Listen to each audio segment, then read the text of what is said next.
So, a few months ago, I bought an iPhone 15 Pro Max. And medyo nag-guilty ako when I bought it kasi lagi natin itong naririnig.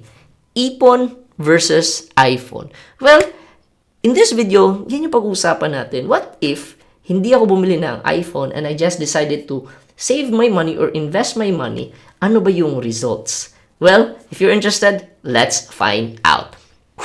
Hi guys, Yupilo here, and as I mentioned, last March 9, 2024, I bought an iPhone 15 Pro Max for a whopping 80,440 pesos. And as you can see dito, this is a transaction from GoTime, and yeah, maganda si GoTime when you use it. We paid cash for it. And when you use it sa GoTime, meron tayong cashback, and yung cashback natin is 134. Diba? So, at least may 134 na cashback.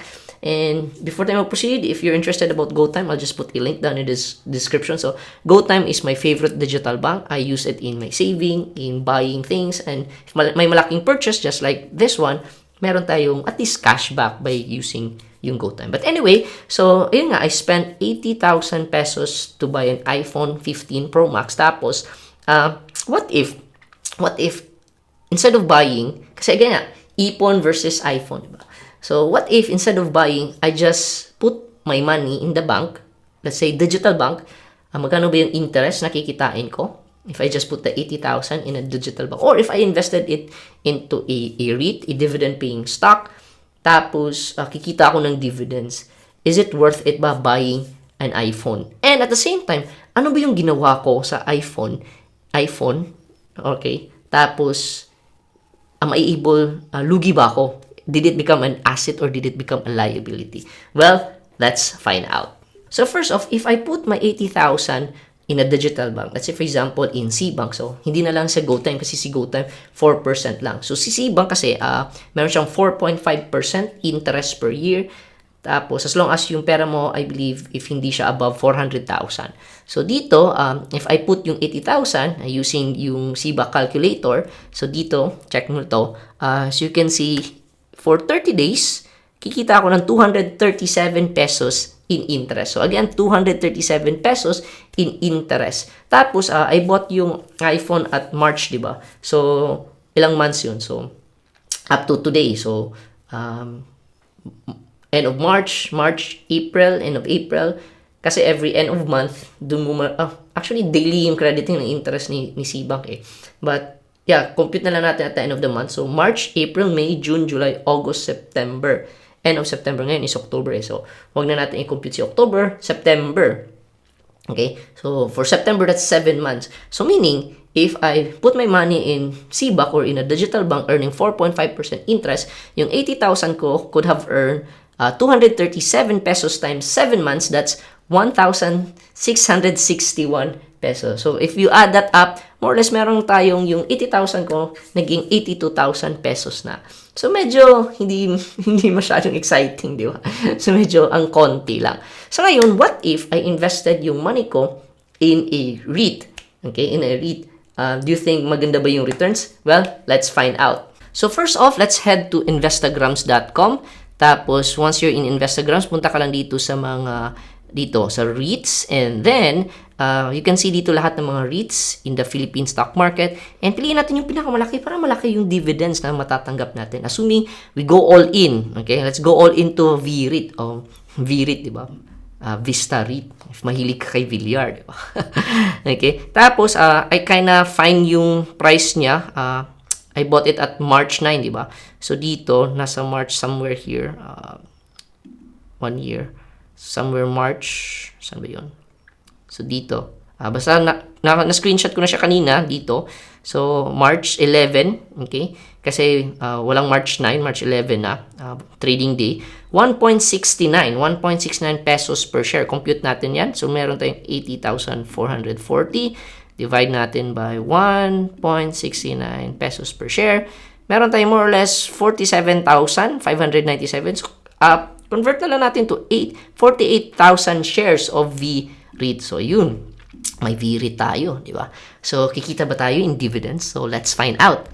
So, punta tayo dito sa fundamentals and just scroll down below. Makikita natin yung dividend history ni VREIT. So, as you can see dito, I bought it at March. So, kikita tayo ng dividend sa May, kikita tayo ng dividend sa June, at kikita tayo ng dividend sa October 3. Solid, di ba? Kasi ngayon, October 5, so kumita tayo ng dividend. So, I've computed this one. So, 48,000 shares times mo ito. Ito yung value niya per share. So, I computed this one. So, 48,000 shares. From last May, kumita tayo ng 2,582. Solid. June, 1,900. Good job. And October, kumita tayo ng 2,171. Kapag i-add natin yan lahat, so more or less, meron tayong around 6,000 pesos. Tapos, yung 6,000, i-add natin sa 82,000. Assuming natin yung capital. Hindi nag-move. So, yung capital, in fact, 1.69 yung bili natin. So, ayun, may konting capital appreciation tayo. Okay? So, hindi ko na-ada yung capital appreciation. But assuming natin 80,000, tapos plus yung dividends natin. So, yung cash natin is now 87,176 pesos. So, 87,176. So, medyo kumita tayo by investing yung 80,000 instead of buying an iPhone. So, ngayon, the next question is, anong nangyari if we bought an iPhone? Actually, ano yung actual na nangyari ngayon? So, actually, I bought the iPhone and I've been using it. And, kumita ba ako? Naging lugi ba ako? Well, ito yung results. So, ito na yung main reason why bumili ako ng iPhone. It's because I'm using the iPhone for my content creation. If you notice, medyo maganda yung quality ng video natin because I'm actually using the phone to create these videos. In fact, let's head over to my YouTube channel. As you can see dito, I bought the iPhone at around March, diba? So, makikita mo dito, March. Tapos, April 10, 17, 24. So, dito, actually, April 17, nakapag-pre-record na kasi ako doon. And if you can see dito, April 17, so, medyo naging busy ako dito, like, tignan mo, like December, tapos March na ako nag-upload, tapos April, diba? So, but however, dito sa April 17, as you can see dito, okay, so this is actually, may gift ako para sa, medyo old pa yung video dito. So, as you can see, yung quality of video dito, hindi pa gaano kaganda yung quality ng video, diba? Because I was using an Android phone pa dito. However, after that one, after dito, April 24 dito, medyo maganda na yung quality. So, as you can see, this is now shoot using the iPhone. And because of that improvement, it's like reinvesting back sa business, in my content creation business. So, actually, nag-improve din yung performance ng channel ko. So, let me show you. Sikreto natin to, ha. Huwag mo, don't let anyone know about this, but sikreto natin to. Let me show it to you. So, ito yung revenue ko inside my YouTube channel. So, again, secret natin to, ha. And as you can see dito, March, diba? Like $7 lang per day, $6 per day. Okay, so ito yung like old phone ko pa yung gamit ko. However, dito as you can see, ito na yung new phone na. So I use iPhone already. And as you can see dito $6. Syempre nagka-crank up pa yung YouTube channel natin. And then on May, ayun na, kumita ng $10, $15, $24. Okay? $10, $15, $15, $11 per day. So nag-increase din yung revenue ko in terms of my YouTube content. So again, dito, ito yung old phone. Dito naman, I invested sa business ko, in my content creation, by buying an iPhone. And so far, nag-improve naman yung performance niya. And magkano ba yung kinita ko? So again, custom natin. So, yung ano tawag to, I posted again mga around April, di ba? So April is 5. So lagyan natin 5/24. So 5/24 up to October 3, 2024. So, ilang months ba yan? Okay. But anyway, May, hindi sa May. So, custom natin. May ba to? Dapat April. So, April is 4, no? 4. Okay. Alright. So, custom natin yan. So, dito, wait. Dapat, dito tayo, April 24. So, customize natin. April 24. So, magkano ba yung total na kinita natin by buying an iPhone and using it in my YouTube business? So, eto na. Okay? So, again, secret natin to guys ha. So, yung total na kinita ko is $2,000. Okay, $2,000. Compute natin yan. Kano yun? 2007 times 55 USD. Kumita tayo ng 110,000. So, kumita tayo ng 110,000, may iPhone pa tayo. Alright? So, ano? Ipon or iPhone?